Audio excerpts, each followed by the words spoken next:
Tatawagan natin siya ngayon, nasa trabaho siya, ipaprank ulit natin siya. Kuwari may utang siya sa, internet. Madaling magalit yun eh.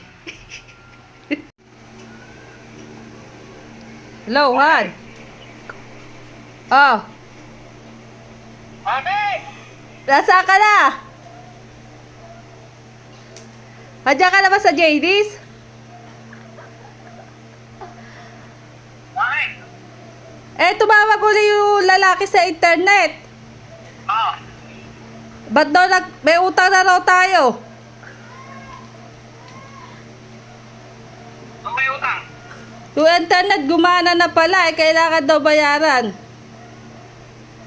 Eh! Yung pagkakala ko. Paano yun? Bayaran niya, kayo nag-apply niya. Ba't ako tinatanong niya, loko ba kayo? Pagkakala eh. Daw yung mga pogi. Kahit na lang sa internet, lagi ako may load. Ay, meron akong ano dyan. May load lagi ito, Jamie.